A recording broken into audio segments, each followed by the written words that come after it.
The following broadcast is brought to you by the iGolf Sports Network.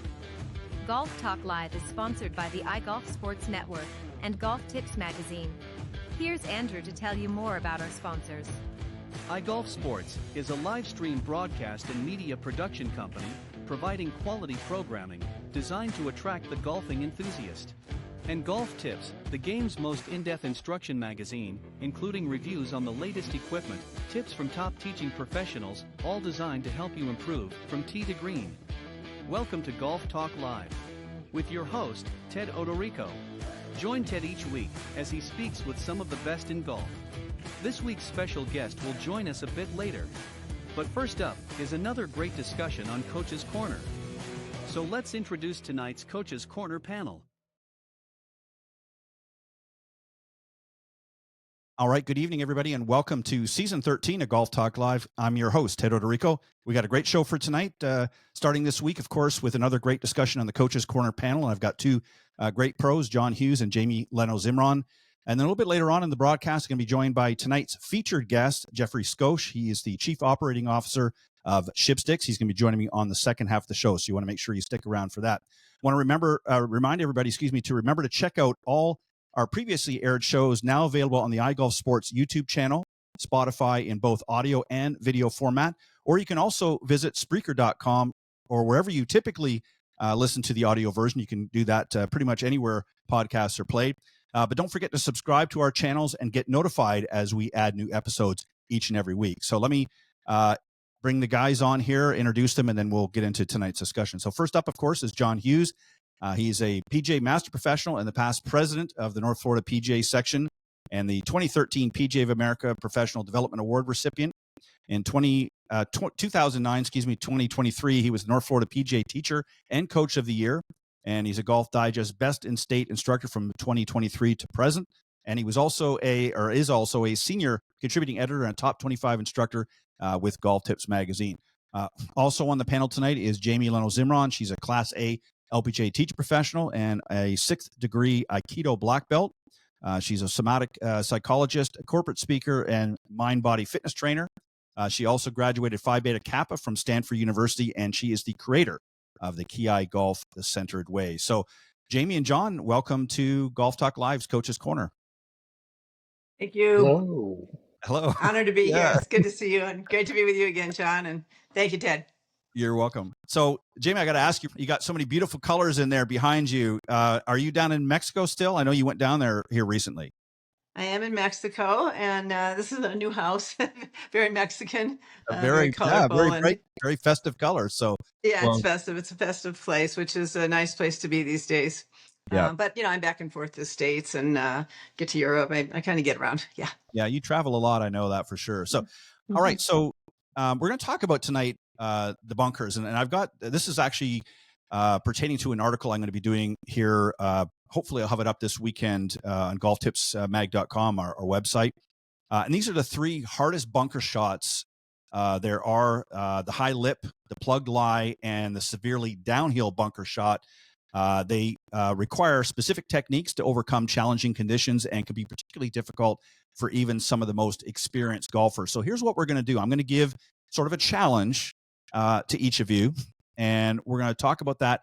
And then I want you to sort of dive somewhat deep into it with what club selection you typically would recommend for this and how you're going to set up. And I know we don't have the visual here for you to actually get out and demonstrate it, but I think you can give it a pretty good idea. And then if you want to give sort of a follow-up summary. So, John, I'm coming to you, buddy, first, and we're going to do the high lip bunker shot. So basically the high lip bunker shot is difficult because the lip of the bunker obstructs the swing path and makes it hard to get the ball out of the sand. So typically you might see this in a scenario where the lip might be not just high up, but sometimes on an elevated green. So you're deep down in the bunker. You got this high lip to get over just to get safely on the green. Sometimes it can even be a fairway bunker can do that. So I want you to talk about the technique and then maybe just give us a summary. What are you going to do here? How are you going to handle this with your student and get them to make sure that they're going to be successful in getting out? First off, thanks, Ted, as always, for the opportunity. Jamie, great to finally see you versus hear you. And you just made my dinner plans that much easier talking about Mexico. Yeah. There's a process to this. Yep. And the first thing is make sure your liability insurance is paid. Yep. Second thing is to make sure you have a ladder.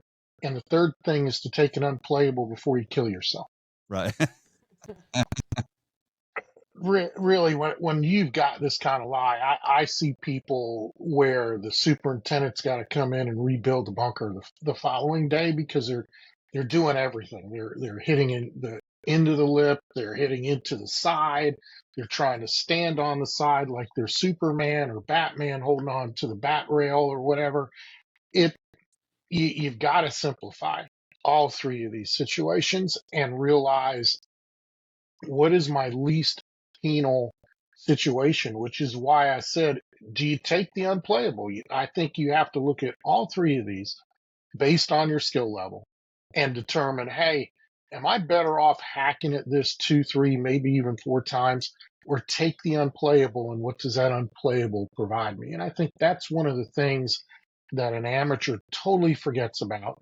It is something that a touring pro is obviously thinking about. They may not be saying it out loud for the cameras to get it, but they're Right. probably thinking about it in here and with their caddy.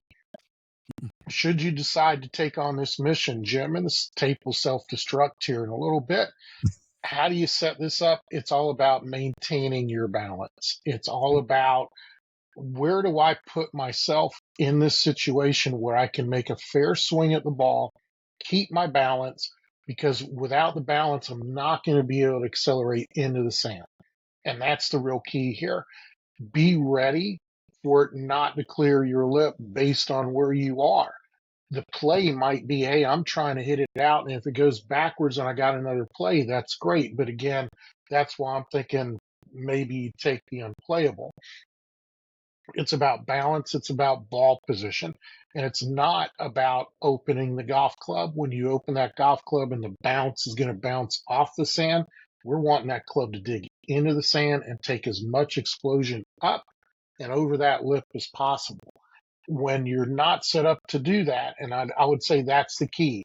It's not about over swinging. It's about where that club's going to come in, behind the ball, below the ball, and for you to maintain enough balance just to swing through to get the ball propelled. But I honestly think in most skill levels, you have to consider what the rules are going to provide you. And if that unplayable gets you off the hill on a flatter lie, and all of a sudden I've got a better shot at it, that's a lot better than calling the superintendent up apologizing that he needs a truckload of sand the next day. Yeah. I love the analogies. And there's well said. There's a couple of things too also that I like to consider is where is the ball position? Is it actually into the lip? Is it, far enough back that you have some room to clear it? And the other thing I want to give me the details. Now, Those are 2 different shots, right, you John? gotta pay attention. Right. You got to pay attention. I didn't say it was in the lip. I just said it was a high lip bunker shot, but that's okay. There's a lot of different variables, of course, and I get that. And you gave us one. The other thing to quickly just to consider, though, guys, is you have to look at the situation from the standpoint as well. Is how is it set up? Where's the bunker in relation to the green? Is it dead center in the green? Is it off to one side where maybe there's a lot of green to the left of that bunker that you could maybe play it onto the green and avoid a lot of the height? You may not get clear at all, but you may be able to avoid some of the height. So you have to look at a lot of different factors could be in there to do that. Just because the pin's right behind where the highest part of the lip is doesn't mean you need to go for the pin, you can go for the fat part of the green. So there's a lot of variables that definitely need to be there, but you're exactly right. Amateurs need to really, I think it boils down to assessment. And that's really going to be sort of the underlying topic here is assess the situation based on your abilities currently, not what you hope to be or what maybe happened 1 or 2 times in previous rounds. You have to look at your overall ability and what the percentage and likelihood that you're going to be successfully going to execute this shot. Otherwise, as you said, you need to maybe take an unplayable, Yeah. But well said. You're exactly right. You can be unplayable too if you want. Yeah, tongue tied tonight. So Jamie, your situation here I'm going to give you is now a plugged lie, and this is obviously where the ball has gotten plugged into the sand a little bit. This occurred obviously when it's buried. Now it makes it difficult sometimes to make clean contact and actually lift the ball out. So give us again, you can take whatever scenario you want. There's obviously a lot of variables here, but typically, how are you going to handle this? How are you going to talk about club selection? Let's talk a little bit about the bounce in a shot like this. What, when and how it gets engaged, how much, that sort of thing. And then the swing. Is there going to be any changes, that you might want them to incorporate in the swing? But give me your thoughts on this and see if we can help some folks out there get out of a plug lie in a bunker. Well, I'm going to think of a kind of specific situation, and that is a ball that it flies in the bunker, has an uphill getting out of the bunker. So you're, and the ball comes like this and it plugs there. Yeah, it doesn't just roll back down. So you have some kind of a normal, shall we say, bunker shot. But if the ball's plugged and it's in the sand, and sometimes you can hardly even see it. This was fascinating to me to learn this shot, which is why I want to talk about it. Because, people kind of go like this and try to lift it, or, what do you do? And unplayable is certainly an option, particularly for, mid to high handicappers. Who in general, it's a generalization, but aren't very comfortable in bunkers. And they end up kind of doing the old hand wedge, right? Throw it out. But if you're going to become a, 20 handicapper or less, I think it's really important to work on your bunker play and your technique. So here we have this ball that's plugged in the sand, kind of on this uphill, and it's a very counterintuitive shot. And this technique actually works. It's a specific technique. You're both probably familiar with it, which is you get your wedge, and it should have a good, edge on it, because it's going to have to cut into the sand. And you want to really shut the face down. Hold on. Get as good a balance as you can, knowing that you're probably going to fall back, and that's okay. But for impact, you really want to have those knees flexed, kind of white stance, dig in, and try to hold your balance as much as possible. But it's a steep takeaway, and this is the chop shot. And I would say probably the only chop shot I really know of in golf. I'm not a big advocate of chop shots. Sometimes maybe on long grass, but anyways, steep up and bam, just slice down into the sand, and that steep down pops the ball up. And I think it's worth it for listeners here, for any player, but for people listening, try that shot. Go in a bunker. This is the type of stuff I do in my troubleshot schools. We just get into trouble. We get into all these shots that you don't want to play, that you're afraid of, that you're nervous about, that you just don't know what to do, or you're very uncomfortable. And those are the ones we have to practice a little bit. So again, buried in the sand, plugged on the uphill, and the green's right there even.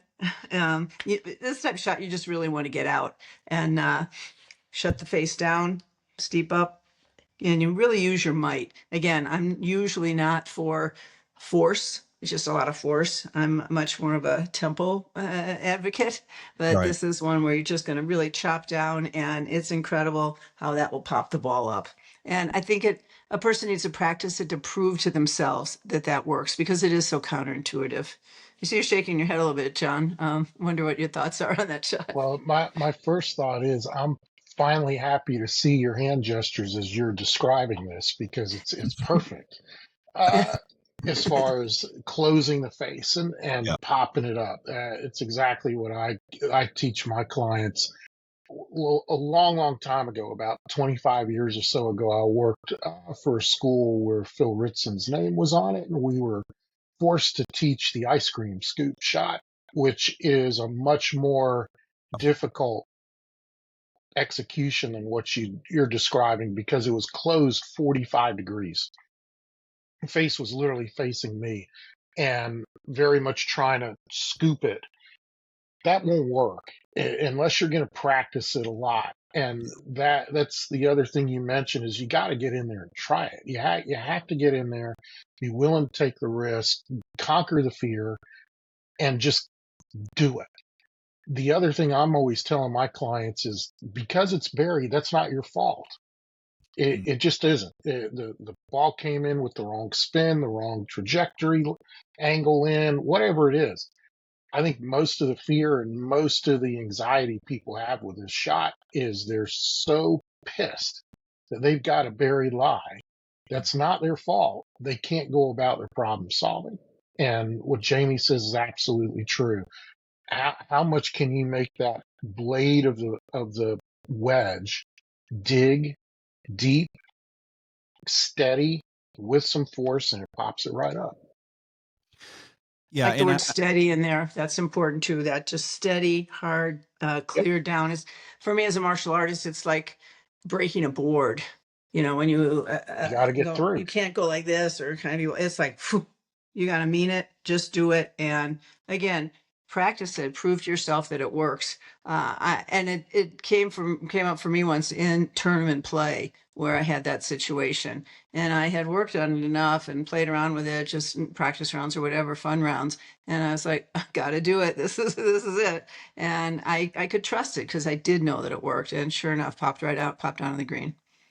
Jamie, let me just follow up with that a little bit because I want to make sure that the listeners in that understand this. So on this particular shot, there's not going to be, as opposed to a typical bunker shot, not as much of a follow through. In fact, it's more coming in, hitting in behind the ball, and it's an abbreviated. I mean, there is going to be obviously some just because of momentum and that, but you're not going to follow through like you would with a typical bunker shot where you're going to finish to a high finish. So you're actually going to come into the ball, pop it out, and then with an abbreviated follow through. Oh, you're chopping down, so it's not going to have a follow through. You're going to be kind of chopped and stuck in the sand with the club for the most part, in amazement as the ball shoots up on you. Yeah, that's that. I just want to make sure people understood that, because again, a lot of people, when they hear that, they don't think, okay, I've got to chop down, but then I got to make sure, because they've always been told with bunker shots, you got to make sure you follow through. And so I just want to make sure that they understand that. But a great answer, a great explanation. Yeah, I love the hand gestures as well. I think people can relate to that. Yeah, exactly. Exactly. So, and a little martial arts in there too never hurts. And sometimes you might need that martial arts just to get out of the sand. So whatever works for you. Get up out of the ladder. Yeah, exactly. All right, John, this is one here I'm going to come back to you on. And actually, Jamie, I'll let you share some thoughts afterwards as well if you want to. This is a severely downhill bunker shot, and this is where obviously the ball is typically in the back of the bunker, downhill now. It could be, it doesn't matter, it doesn't even have to be greenside, but it's just a tough shot. Very easy to hit shots fat. There's a lot of factors involved in how we set up with this, and everything from our shoulders and club and also. Let's walk through this a little bit, John, and then, as I said, Jamie, if you want to add some thoughts after, by all means, go ahead. But John, go ahead and walk us through this. So that we got a downhill, severely downhill bunker shot to deal with. What do we do? You were talking earlier about assessment. I think at this point you have to assess where that ball is in relation to where the ball needs to land on the green. Mm-hmm. And if there's a significant amount of length, 10 yards, 20 yards, whatever it is based on your skill, that's the first assessment, because that's going to tell you whether you're going to leave it in the bunker or not, and whether you should be taking the unplayable lie. Unfortunately, from this, your unplayable lie might not be better. You can't move it forward. You can only move it a couple of club lengths. Will that actually flatten it out? So this is the one of the scenarios, the one and only scenario where the unplayable might not be the best way. The other thing I want you to think about, and this is something that Chuck Cook, one of my mentors, does on a weekly basis with his clinics, is he'll take the beginners, take buckets and buckets of coaching buckets of balls and throw it out on the front of the range that's downhill, and give everybody the most lofted club in their bag and say, you know what, let's get it up in the air. And that's the way he teaches forward shaft lean. That's the way he teaches beginner ball striking. And that's really what we're talking about here, is can you set up on that hill with the ball positioned far enough back to where, A, you're not going to clip the ball like you would, say, off of a grassy lie, that you're actually going to come down in that same low point that you would, and then measure the ball slightly forward from there. I think that's where most average amateurs, high handicappers, your ability to control low point is what makes you the higher handicapper. So understanding where this is, and what I'd recommend to someone, quite honestly, is get out of the bunker, try to recreate the same lie, the same angle. And now let's swing down that hill and let's find out where that club strikes the ground in relationship to where your 2 feet are. Yeah. That's hopefully where you're going to strike the sand. You're trying to put the ball slightly forward of that. And then when you get in the bunker, the only difference is you don't need to close the club faces, as Jamie and I had said with the buried lie. You don't need to open up the club super either, because when you do that, this club is going to bounce because of the angle of the sand. Yeah. Just a slight opening is all you need, and it's going to come out lower. You're going to have to take, if your normal sand wedge is 56, take the 60. If it's 60 and you got a 64, take the 64. Because as you're going down this hill, you're de-lofting the club, Yeah. and the ball's going to come out flatter. And that's why I started with the assessment. You have to literally stand to the side, almost profile it, and figure out where's that trajectory going to come out? And will I have enough room to swing with enough force to carry the distance onto the green? Final thing, realize that if you pull this off, getting close to the hole, that's icing on the cake. It's probably going to run by. There's going to be very little spin on this unless you're an Yeah. elite touring pro and you've practiced this over and over and over again. Because it's coming out low, whatever spin that's on there, it's not going to have enough trajectory to grab. So just go ahead and plan for it to go by a close pin. If you got a far pin, more power to you. Yeah. Yeah.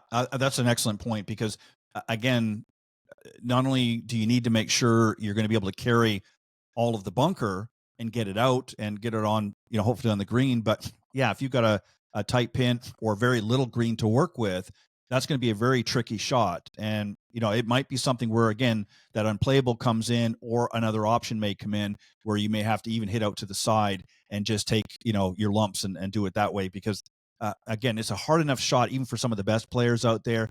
And a lot of people, if they're not set up properly, I mean, we've seen thin shots, we've seen fat shots, all kinds of bad shots. And again, it's because they're not planning to the execution properly, but more importantly, they're not planning ahead of actually the shot. What is the likelihood I'm going to be able to pull this off? Never mind hitting the perfect shot, but what are the parameters that I'm looking at? What are the areas I'm looking at? How much green do I have to work with? How much bunker do I have to clear? Those points that you put out there, John, which were excellent. Thank you for that. And again, the club face plays a big role, and working with the slope as opposed to against.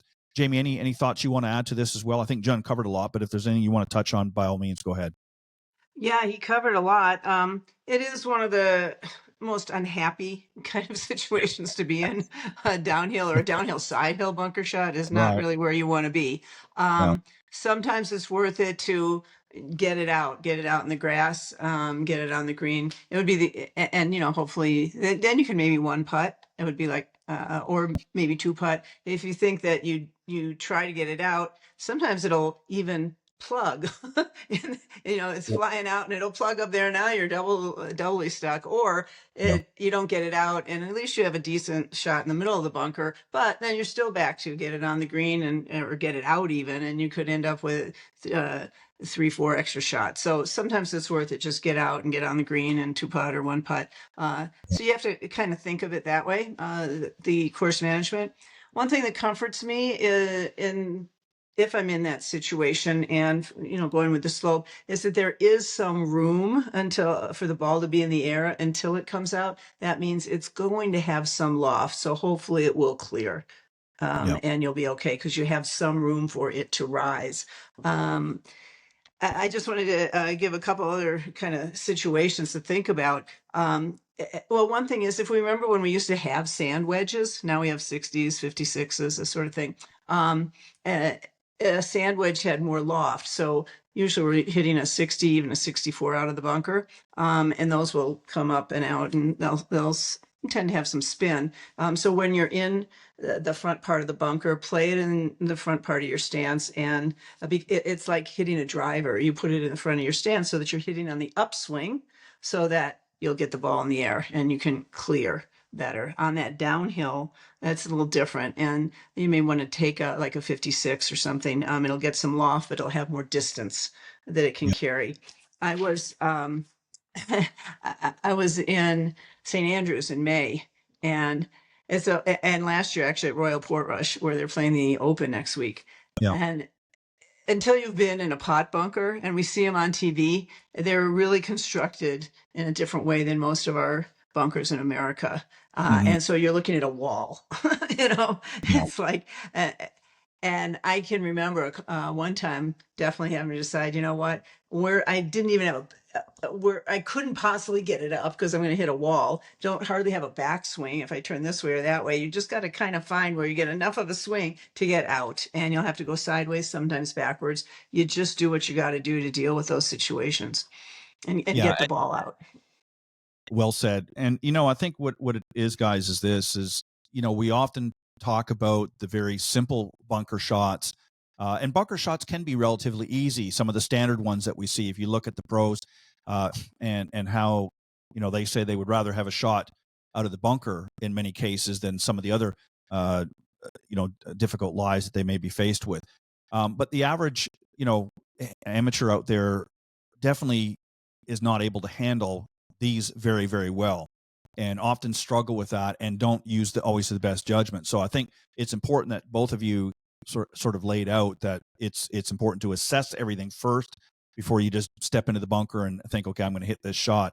Because I think once you do that and you have a little bit of clarity, and hopefully the guys you're playing with are smart enough to say, hey, Bob, maybe this isn't the best shot for you based on how you're playing today, and that's something you can go and practice another time. And hopefully they're going to encourage you to do the smarter play. But so there's a lot of hang on a second. There's a lot of different bunker shots that are very tricky. These are just three of the really hard ones, I think. But generally, for the most part, I think bunkers can be pretty easy. But Jamie, go ahead and finish your thought. I did want to say that I think a lot of amateurs, even some fairly low handicappers, they can't imagine how a pro would want to be in a bunker or prefer to be in a bunker than in some of the grass around a bunker. It's like, why would you want to be in a bunker? So many people can't handle bunkers or mentally can't handle bunkers. They're like, oh, like this. And so I think it's really important for players to practice just the standard, typical bunker shot until they feel comfortable with that shot, that they can be in a bunker, middle of a bunker, a little forward in a bunker, whatever, and feel pretty confident that they can get out and even get on decently. I think most amateurs kind of gawk at the pros, like, how do they do that? And how do they do that so well and so consistently? Because once in a while, maybe they'll hit a good bunker shot, but sometimes they won't, they can't get out, or they all of a sudden hit it 20 yards over the green. They just don't know what's going to happen. So I just want to say, practicing the standard fair bunker shot and gaining some confidence with that, I think is going to pay off the most for most players. Yeah, I agree. Three situations. Yeah, in all of them. And it all boils down to this is you have to get out there and practice them. And again, John, I like what you talked about earlier too, is, get out of the bunker and just find a spot on the fairway or on the range, maybe that has a bit of a downslope. And if you're going to practice that and just learning to make good contact with the ball, and then you can take it into the bunker and do it there. Sometimes the sand alone is very intimidating to a lot of people because they don't know how to play it. So if you're able to hit, downhill, side hill, uphill shots out of the bunker, it gives you a little bit of confidence. And yeah, there may be some tweaks and adjustments that might need to be made, but it gives you a better understanding of how to work the slopes and things like that. And that's something a lot of people don't do because everybody's so used to hitting it off perfectly flat lies out of the driving range. And then they get out in the real course and they start thinking, wow, I never can get faced with a shot like this. And they don't know what to do. So like I said, these are really some of the tougher ones that typically do. A couple other things, John, I'm going to come to you real quick for this. Is one of the other things that we haven't talked about yet is the texture of the sand. Jamie sort of alluded to some of the pot bunkers over in Europe, and I will let you talk about that in a moment, Jamie, but a little bit more. But this is something, too, that has to be considered because regardless of where you are in the country, the sand is different. Down here in Florida and some of the southern states, the sand is different than what you might find up in the Northeast or even out in California or in the Northwest, whatever, or in the desert. there's different textures. Touch on that a little bit, and those things have to be factored in as well, right? They do, and a comical example is if I come see you in Destin, Florida, and we sit out on the beach, the sand that I wash out of my trousers there is going to feel a lot different than the stuff I get in New Smyrna Beach. A lot Yeah. different. Thanks for the visual. What your point is well taken. Let me go back real quick and to Jamie's point that you don't practice these crazy lies enough. What if all you did was practice these lies outside the bunker and use those standards when you're in the bunker with a little tweak here and there? Yeah. That goes to your point, Ted. We're always coaching on perfect lies or on mats or whatever. If you can adjust right away to something that you're out of the bunker and yet use that same standard in the bunker with a couple of tweaks to make sure your feet are solid or to adjust for some balance, that's really as simple as it gets. From a sand texture standpoint of view, now we're talking about how the club interacts with the ground, where your low point should be, how much sand are you going to take and not take, what's that club going to do as it strikes the sand and goes through the sand. As a general rule, wet, compact, hard sand, you're probably not going to want to open up that club a lot and have a lot of bounce because, as the name suggests, the club's going to bounce off that hard compact and hit the ball. The visual I'll give you is put a ball on a piece of cement or on the road, open up your sand wedge, and then try to take a piece of the road. It's going to be tough to do, and that club's going to bounce up and hit the ball. Do you want to close the club? What I recommend to people is just keep it square. You still need a little bit of that bounce to glide it through. It's not as hard as the cement or the tarmac, but it's going to need some glide, very much like a snowplow is going to glide through the top sheet of the ice and get rid of the rest of the snow on the road. So when you open this up, not good. When you're digging, that's not good. You can get into a worse situation than Jamie had explained with the buried lie. I've actually seen people bury a ball that way. So the more compact, you're looking at probably an entry point, say half of what it normally is. If you're normally trying to hit behind the ball 2 inches, maybe it's an inch. And that's going to depend on the conditions, and you have to take every condition for what it's worth. We go the opposite way. You have very nice, fine, powdery sand.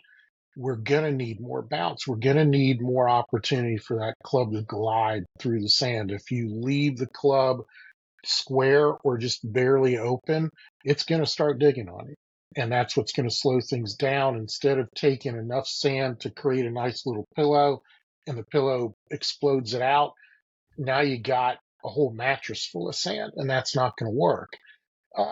What you're also looking to do is, and we've said this a couple of different times, the club's got to get all the way through. It can't stop. And with dry, fluffy, powdery sand, there's no reason for it to stop other than you stopped it. You tried to do something you didn't have to do. I think what it all boils down to, though, I said this earlier, most high handicappers have a very difficult time controlling low point. Yeah. I think that's something you've got to start doing and trusting for you to walk into a bunker and trust yourself more. I'm always telling my clients, especially higher handicappers, what comes first, trust or confidence? Trust always comes first before the confidence. Sure. And if you can't walk into a situation and have some trust, you'll never have the confidence. You'll always doubt yourself. It's just a matter of experience. Jamie's got a ton of experience. You have a ton of experience. I have a ton of experience. How did we gain that? We gained it by going in and doing it and trying it and learning from our failures. And to Jamie's point, why do pros want to get in the bunker? They fail less there than, say, in 4 inches of fescue. And that's a good point, Jamie, that would I rather have 4 inches of fescue versus sand? Guess what? I'm going to hit that 4 inches of fescue just like I hit a bunker shot. because that's the only way to get it out. Yeah, well said. And Jamie, I want to get you to touch on a couple of things. I mean, you mentioned earlier about some of the bunkers, and I want to focus now, overseas a little bit. As a lot of people now are starting to travel more, whether it be to St. Andrews, other courses over in Europe where, it's a little bit different than what we typically have here.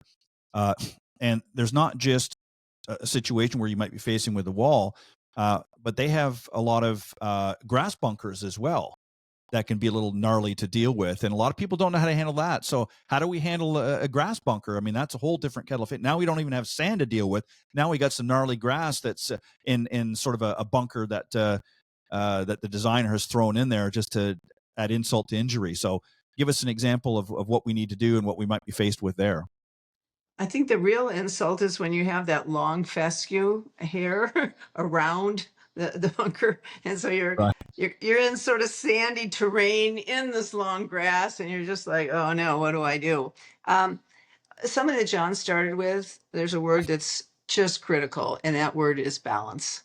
Balance is absolutely essential if you're going to hope to make some decent contact with the ball and move it. Mhm. So, and another thing that I just want to say is that, and goes back a little bit to looking at the kind of sand or what sand are you dealing with, that we tend to look and rely on our eyes to assess. And I think it's also important. I call it use your shoes or Yes. use your feet. And when you're kind of digging in, you can feel how deep is this sand? Am I hitting some hard pan? Maybe there's an inch of sand, but I'm hitting some hard pan. That's going to be very important information when you're bringing the club down and trying to get through. So, the stability factor is really important so that you can control the Mhm. impact of the club, and it keeps some steadiness in your hands and in the club so that you can make some decent contact. And you've got to get through the grass, right? uh, for me, it sometimes it depends on the situation. There have been situations where it feels like, oh, I need to shut the club down a little bit and really kind of come down, and again have that come down, uh, pop the ball up. It's like my Buddhist rule of golf is I stay down, ball go up. Yeah. I come up, ball stay down. That's a Right. general rule. All right. Right. Um, Yeah. Yeah. yeah. So, but sometimes the club's faces down, bring it down, and it's going to send it out of that long grass because it's difficult to get through the grass. And so instead of trying to get through it so much, and you do have to get through the grass. Sure. That's for sure. So sometimes having the club more open and getting a little bit underneath it, come down hard, but with the open club face, and some effort to get the ball up. But you really got to stay with these shots. Deceleration, and you're dead. I mean, that's just a general rule, I would say. You've got to hold your stance and really hold the impact, get through that ball. That's absolutely essential, I would say. And, and sometimes the sand technique will work with the bounce, open club face and kind of get down there, bounce, and it can come up. So I think these are things that you kind of have to practice, actually. Yeah. And there are some variations in situations. And I also find that there are variations in preference. And sometimes that is related to your body. You may have Mhm. trouble with your elbows. You may have trouble with your wrists. So I got to play this kind of shot. I can't do that shot. Right. So I think that, again, there's no substitute for practice, for experimentation and finding out what works. And, looking at some of the guidelines. What exactly is the terrain? How tall is the grass? How wet is the grass? If that long grass is wet, that's going to require even more balance, even more getting through that grass and holding your stability and needing some power. You do need Yeah. some strength to get through these things. Yeah. Well said. And I think what really what we're talking about here is obviously everybody is going to handle the shots differently, again based on your body type and things like that. That really what we're talking about is just some general guidelines, things to go by. Again, some modifications may be needed in some cases depending on the circumstances, because no two lies are exactly the same. So I think once you realize that, but it's really just to give you a guide to say, okay, this is what I need to do, and I might have to modify it slightly for me based on my swing and my abilities, as you said, Jamie, with different situations of the body. But at least I have a guide, a starting place, if you will. And to just sort of put a final point on it is you need to learn to let the club do what it's designed to do. A lot of people try to force the issue. They try to scoop, as I think, John, you were talking about earlier, and you as well, Jamie, like a ice cream scoop sort of thing. The club is designed to do a certain job. You need to let it do that. We just have to orchestrate it to get it in the right position each time. And once we're able to do that, the club will essentially do most of the work itself.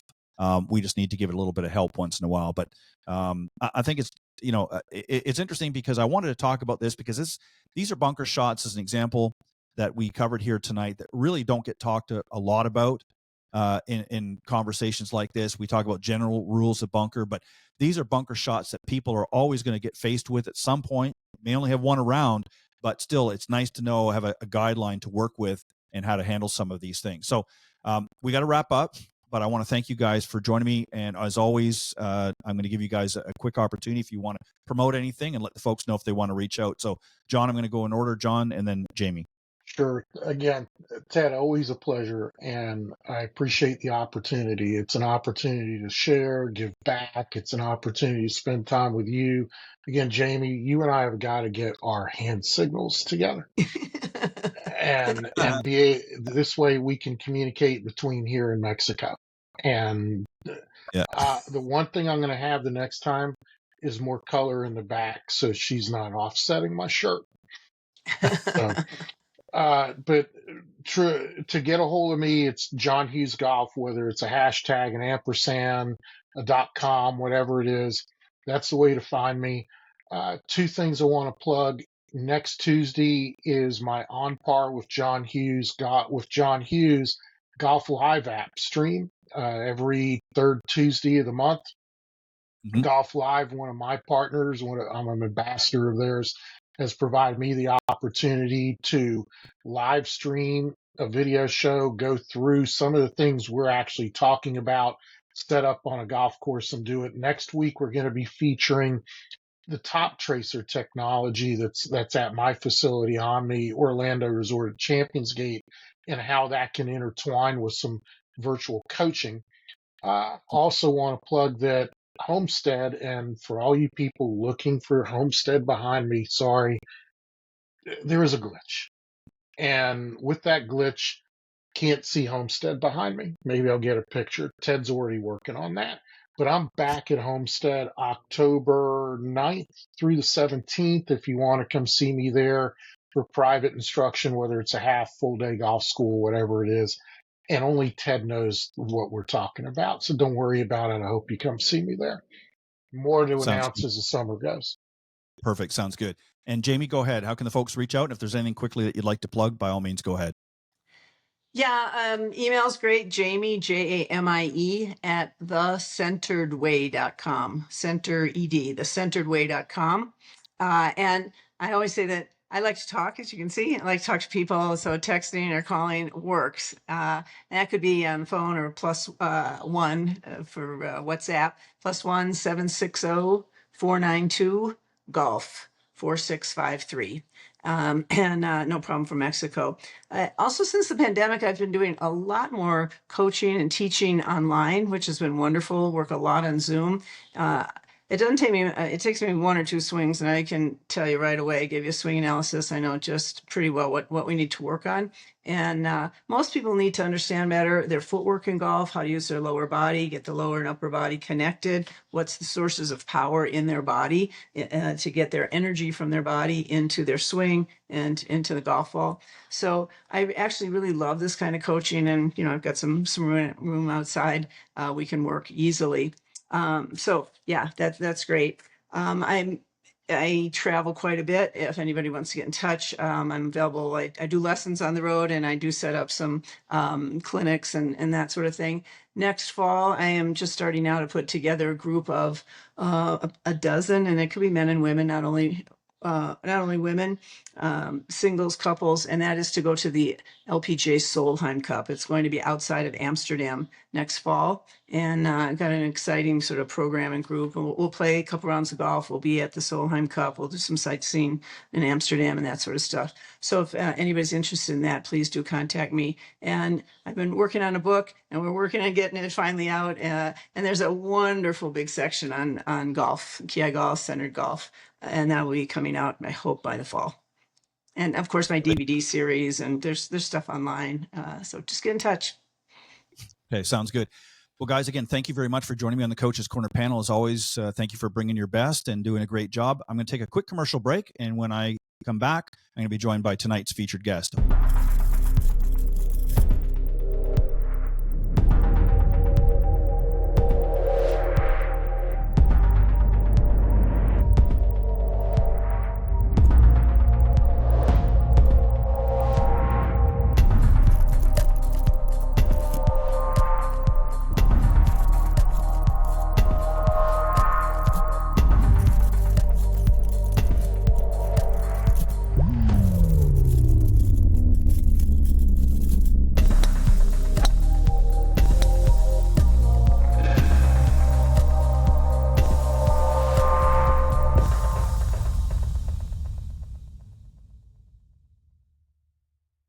Improve your putting with the Alignment Ball Marker, a revolutionary new in-game putting alignment tool and ball marker. Its patented design allows you to read your putt and adjust your alignment at the same time by using your putter, which improves your accuracy and makes the process of putting faster. 100% legal according to the USGA, by their definition, permitted under the rules of golf. Winner of Best New Product at the PGA Show and only $9.99 on Amazon. And it's also completely customizable for any golf event or as a promotional giveaway. Order at alignmentballmark.com. Welcome back, everybody, and I'm excited to have tonight's featured guest, Geoffrey Skoch. He is the Chief Operating Officer for Ship Sticks, and he significantly has contributed to their operational excellence and growth since joining as the fourth employee back in 2013 and becoming the COO in 2014. His prior experience includes managing Aberdeen LLC, which he oversaw golf courses and successfully hosted the Corn Ferry Tour in Cleveland, enhancing local golf tourism. His expertise in logistics and financial management has been pivotal in strengthening the company's operational capabilities. And just on an educational note, he holds a BS from Cleveland State University. So very well-educated man, very nice guest, and glad to have him join me tonight. So, Jeff, welcome back to Golf Talk Live. Yeah, Ted, thanks for having me. Looking forward to the conversation. I appreciate it. So, travel, we're kind of in the thick of travel season right now. We're going to get into some specifics in that, but just what was sort of the premise? Why do you think, Ship Sticks sort of came about? What was because I mean, obviously, you can ship things with all kinds of different carriers and things like that. And we're going to get into a little deeper dive in a moment, but what was sort of the concept behind, why did this sort of begin? What was the thought in putting Ship Sticks together? Yeah, the concept from our founders really came about, for the ease of use and, being able to really travel from, one stop to multiple stops without the hassles of having to lug your golf clubs, through the airports and with the airlines. And so, obviously you always have had the opportunity to be able to ship with, FedEx and UPS and the big carriers, but really the value add that, our founders thought of early on was how do we add more service, more white glove experience to the consumer to be able to trust in a company to ensure that, their golf clubs, which are, super important to us, and, make sure that they get from point A to point B, not only on time, but safely as well. Yeah, and you raise a really good point because, I don't travel as much as I used to, but, for a lot of those out there that are traveling a lot, especially, if you're flying, if you're driving, okay, you can throw them in the back, but sometimes that can be a hassle because it takes up a lot of room. Even with an SUV, if you've got, a group of you going, if you got a foursome going, you're driving somewhere. And it's nice to, I've flown before in the past. I've had my clubs with me, obviously they were stored down below. And I got back and boy, they were beat up pretty bad, clubs missing and all that kind of stuff. So that's a big thing. I mean, for golfers, clubs are our baby. We want to make sure they're there, and we want to be able to play. And so this is something that you guys had to really think about when you were putting Ship Sticks together, right? Yeah, absolutely. And, obviously we've seen all the horror stories, with the airlines and, the way that, golf clubs are treated when you're traveling with the airlines. And so, this is an alternative solution, that provides, again, that white glove service and that level of trust to ensure that, your baby, my babies, everybody's, baby is getting from point A to B again on time and safely. And so, um, it's been a really neat evolution over the last, 12, 13 years to see the concept, not only come to life, but to see, golfers like you and I adopt the service, as well as all of our partners, around the globe and really have a service that they can trust in, to be able to get their golf clubs from, one point to another, safely and quickly. So talk about some of the differences. You've mentioned white glove a couple of times, and I understand what that means, but explain what you're referring to and how that differs from, dealing with some of the other services like FedEx and even the Postal Service and things like that, dealing with those organizations as opposed to dealing with Ship Sticks to, send those clubs, wherever they need to go. Yeah, great question. Really, it's really a concierge service, right? It's making sure that the customer and the partner, one, are not only aware of the shipment that may be coming inbound and or outbound, but also working with the logistics providers and coordinating with the logistics providers to make sure pickups are happening on time, to make sure that the customer is selecting and has the right service level to, meet their needs for their travel. And then, going above and beyond, making sure that they have the necessary supplies needed to ship, making sure that if they need a box, we're able to get them a box, either from, ourselves and or one of our 3,500 partners, around the globe. So really it's that, high level, high touch concierge service that, makes the process easy for the consumer, leaves the stress to us, and really allows us to coordinate with the logistics providers to, get those clubs there on time. And in addition to that, Ted, it's it can be difficult in some instances dealing with larger companies like FedEx, UPS, and if there is an issue, right? We have a great customer support team that is there to support you, and make sure that if there is any issue that's being handled in a timely fashion. And again, that confidence, is built in the customer. And that again raises another great point as well, is because I know, listen, trust me, I could share 1,000 horror stories of having to deal with companies for different things, and not just some of the ones we mentioned, but I want to know that if I'm going to be shipping something, let's say if I was going next week and I needed my clubs to be there at a certain time, I want to be able to have that set up. I want to have somebody be able to take care of that for me, and you can walk us through a little bit in a moment, how the process works. But I also want to be able to reach somebody if there is an issue, because I don't care who it is. Issues can come up. I mean, it's just a fact of life.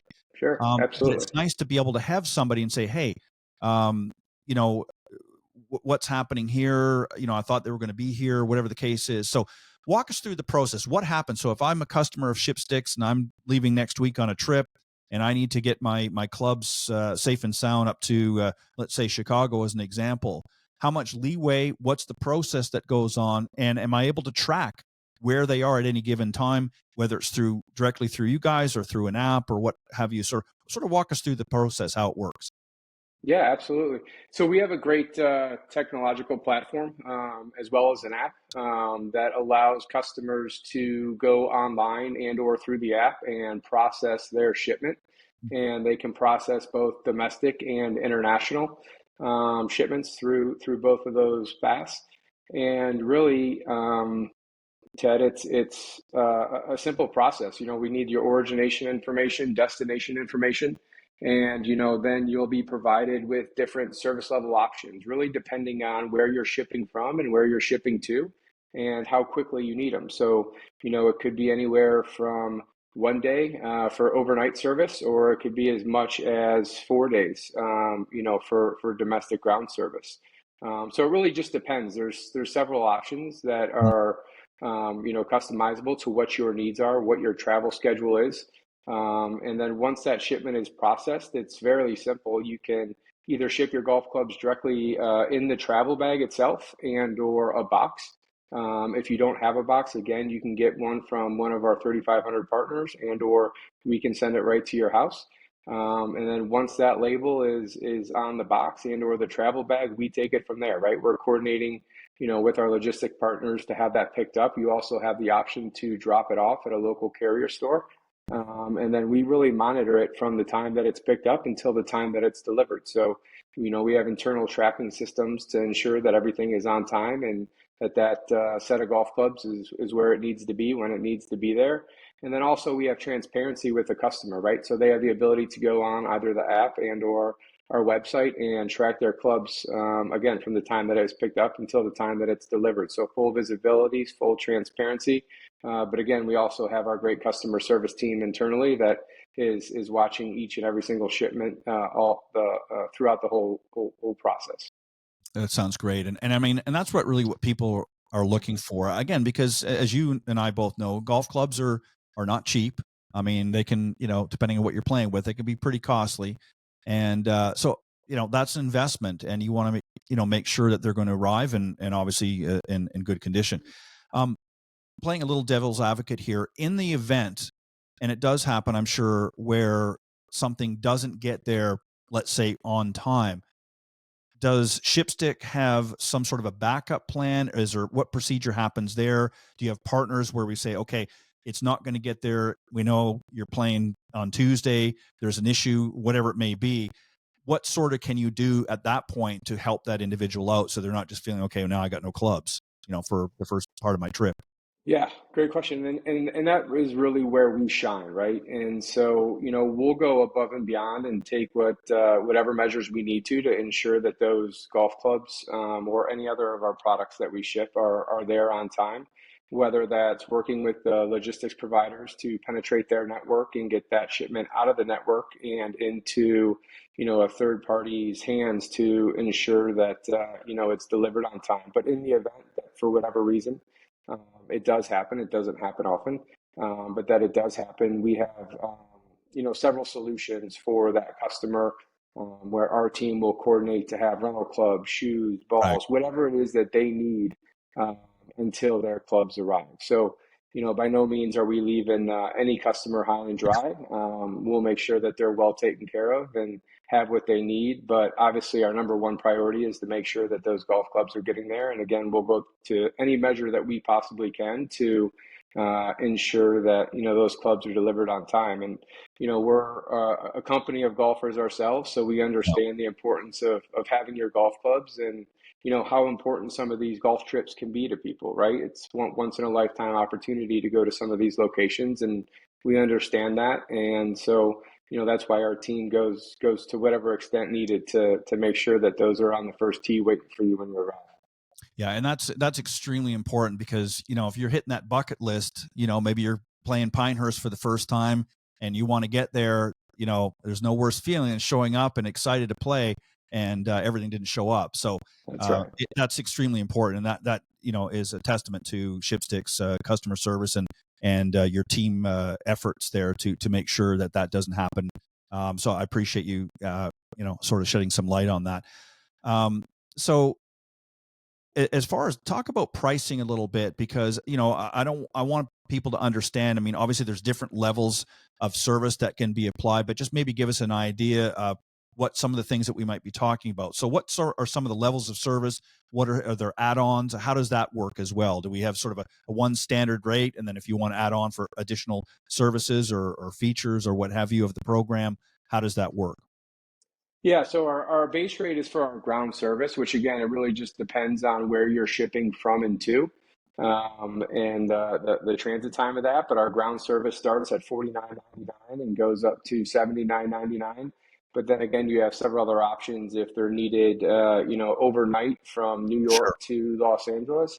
we can get those there for you for, about $159.99. And the Wow. international is a little bit more expensive. Good. But again, when you think about the convenience, and not having to deal with airports like Heathrow and some of Yep. these nightmares that we've seen over the years, the convenience certainly outweighs the hassle of having to lug your clubs through multiple airports and then again relying on those airlines and those airports to make sure that your clubs are where they need to be and when they need to be there. So, we have a wide variety of options, that can be tailored to anybody's travel needs. And the price is, from a ground perspective, relatively competitive with the airlines.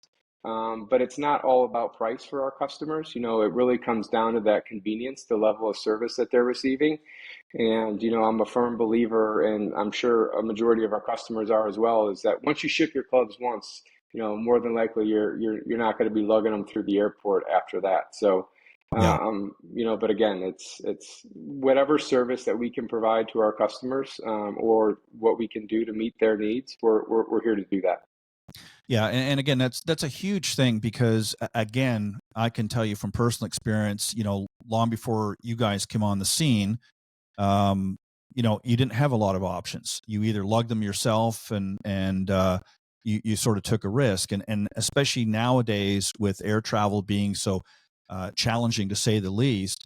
That's one less thing that you really want to have to worry about. And again, and it's a big item. I mean, it's not like a small little carry-on. I mean, golf clubs, and especially if you're going with a group, now you've got 4 sets of golf clubs, or if it's a couple, you got 2, and just to stow them below. And I mean, I'm going to be honest, I've seen how they handle, some of the baggage. So, that's a good. But I think what I really am impressed about Ship Sticks is the fact that you do go the extra mile for your customers. It's not just, okay, well, thank you, we're going to ship it off, and let us know if it gets there. You're there monitoring the process. They're able to monitor the process, and you're able to respond in a timely fashion. Should issues do arise. I want to talk about a little bit between domestic and international as well, because you brought that up. What would you say currently, ballpark it if you have to, your domestic business compared to international? And are you seeing, just with now that travel is starting to open up a little bit more post-COVID, more increase in international business as well? Give us some feedback on that. Yeah, I mean, international has really been one of our biggest, growth sectors in the business, more specifically after COVID and Sure. when travel did open up. We've seen an astounding, rise in our international business, and the relationships and the partnerships that we've been able to, build over the last couple of years, from an international perspective has been fantastic. So, I would say our international business is about 20% of our overall Huh? business. Obviously, domestic is still, a big chunk of that. But, to see the growth internationally is super exciting. And, from an international perspective too, I think one of the important things to realize with our service is all the customs processes, paperwork, that goes along with an international shipment is all handled by our team. So, really from a booking process, it's no different than a domestic. But again, everything is being handled by our team on the back end to ensure that, again, those golf clubs are on the first tee or in your hotel room waiting for you, and that you're not having to, worry about customs or anything of that nature. And so, yeah, I mean, international has been, really fun to see that growth and experience and work with these different partners abroad, to provide a service that ultimately makes it more convenient for all of us golfers. Yeah, and again, when you're dealing with international and as you said, customs and things like that, for you guys, you've got it down to a science. The deal, how it works. But for the average person, let's be honest, it's unless they're really, really travel savvy, or go through somebody that's a little bit more that inclined. It's challenging, and there's a lot of things that people don't factor in. So it's nice to have somebody. Again, you're talking about a very expensive, product that you're shipping. People don't want to, just sort of rely on sort of flying by the seat of their pants.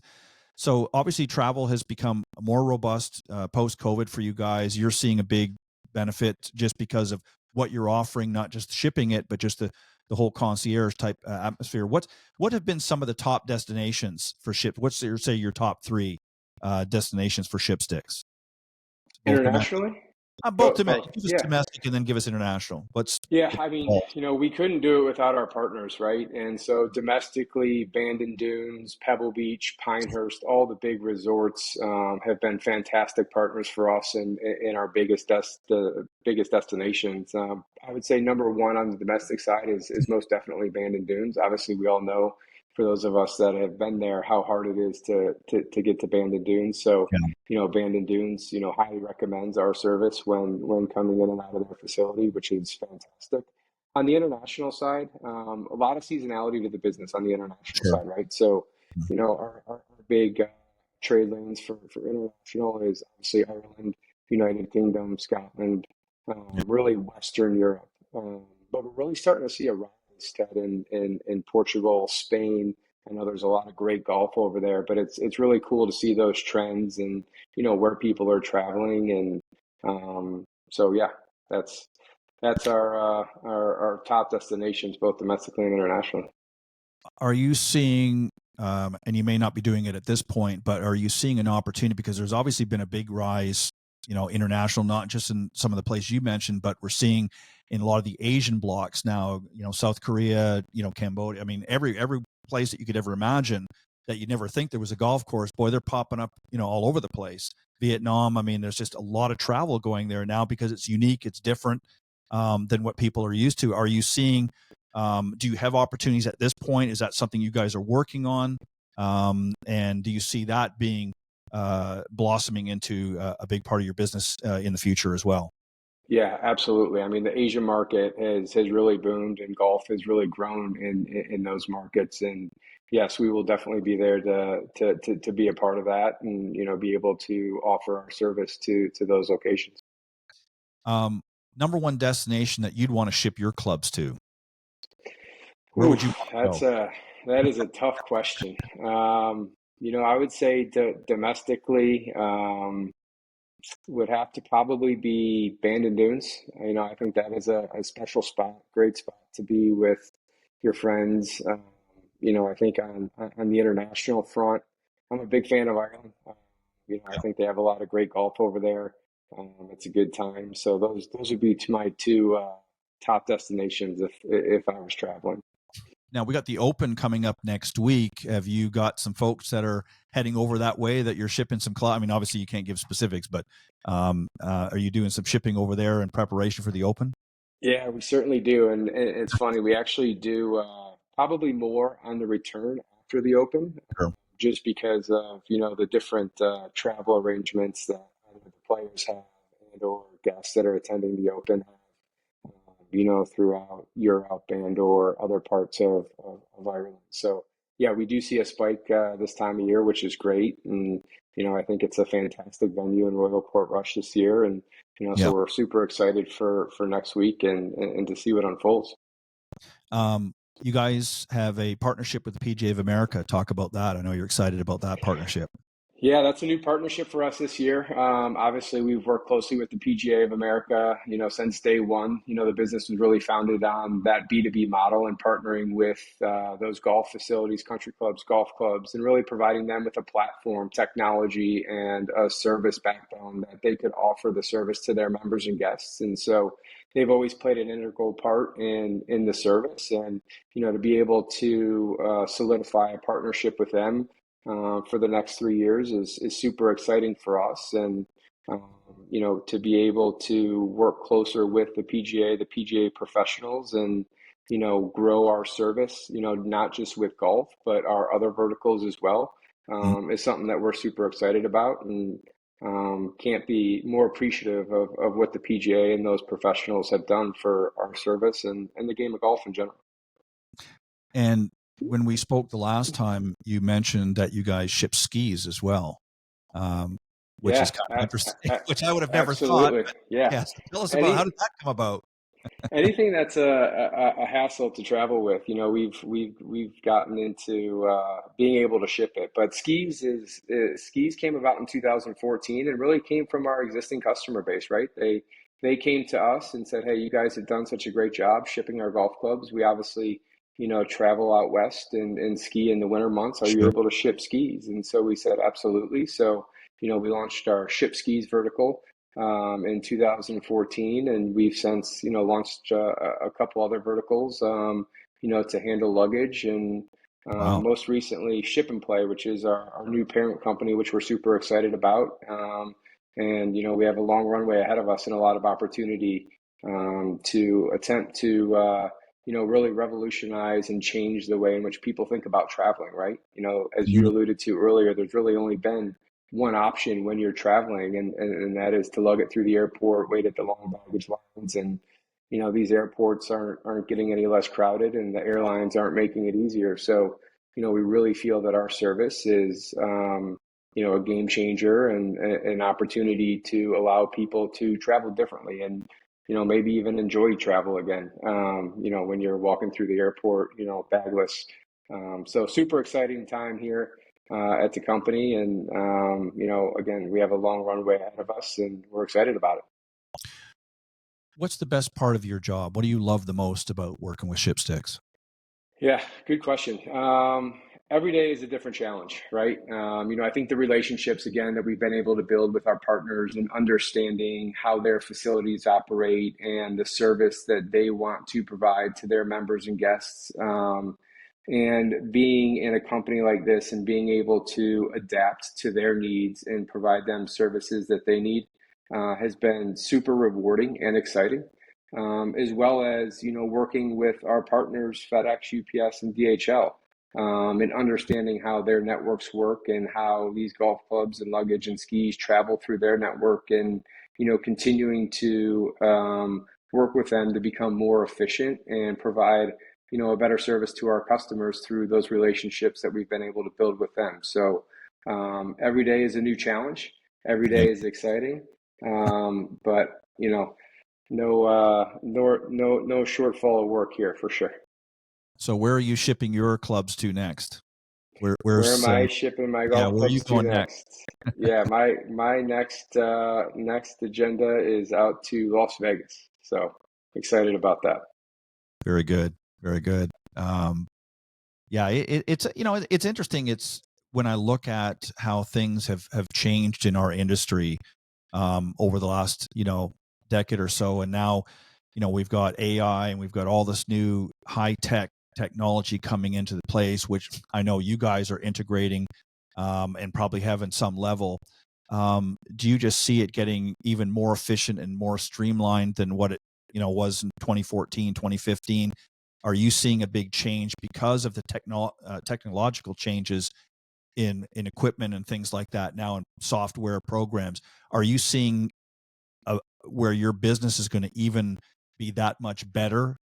It's hard to believe it could get better than what it already is, but do you see that really being a big growth spurt in the next maybe couple of years? Yeah, we really do. I mean, we really feel that the technology that is out there today, and some of the opportunities that we have on the horizon, is really customer centric and focused in making the process simpler for the customer. Ted, one example of that is we recently just partnered with Uber for first and last mile delivery. So being able to Oh, utilize wow. to pick up, your golf clubs, your luggage, your skis, whatever it is, from your house at 12:05 tomorrow, right, is a big deal versus where the carriers give you a range of 2 to 4, right? So being able to leverage that technology, eliminate the need to print labels, and be more specific to people's needs and or time constraints is, something that we're super excited about and something that we feel our customers will, continue to take advantage of in, thinking about using our service again, over, lugging that stuff through the airport and again, waiting at those baggage lines, renting bigger cars, and really just saving time. I think in today's world, time means a lot to people, as does convenience. And so anything that we can do to create a better service, a better product for our customer, we're going to leverage that technology to be able to do that. So when just sort of one last thought here.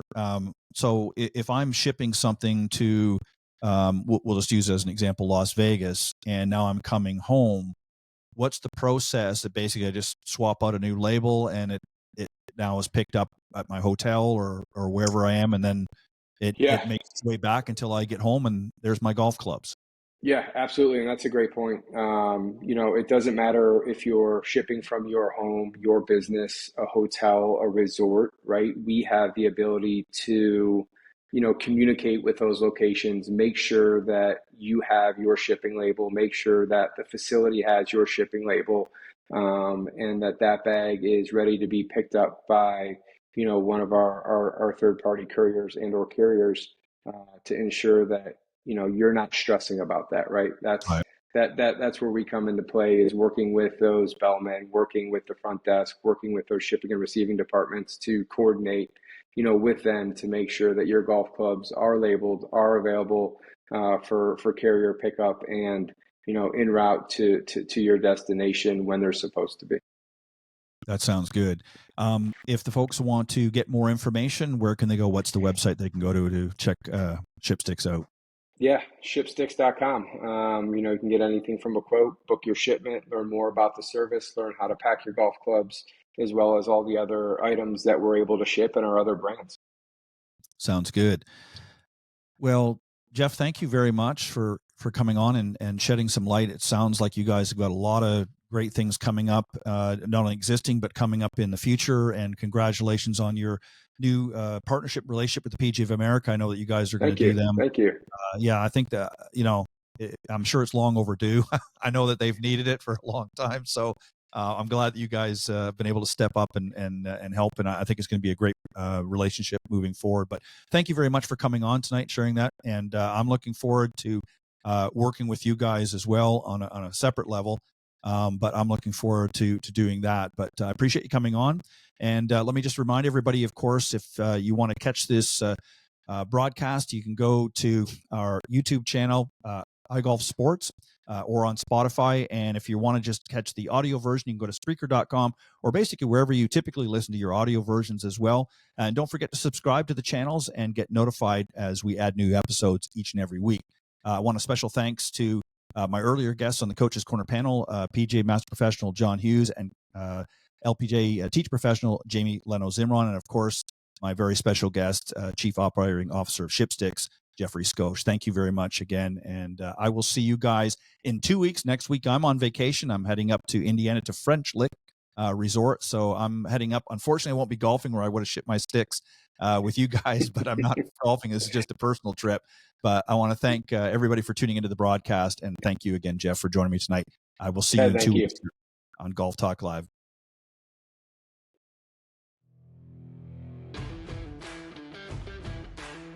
Thanks for joining us. We hope you enjoyed this week's broadcast of Golf Talk Live. We'd like to thank this week's Coaches Corner panel, and a special thank you to tonight's guest. Remember to join Ted every Thursday from 6 to 8 p.m. Central on Golf Talk Live. And be sure to follow Ted on Facebook, Twitter, and Instagram. If you're interested in being a guest on Golf Talk Live, send Ted an email at ted.golftalklive@gmail.com. This has been a production of the iGolf Sports Network.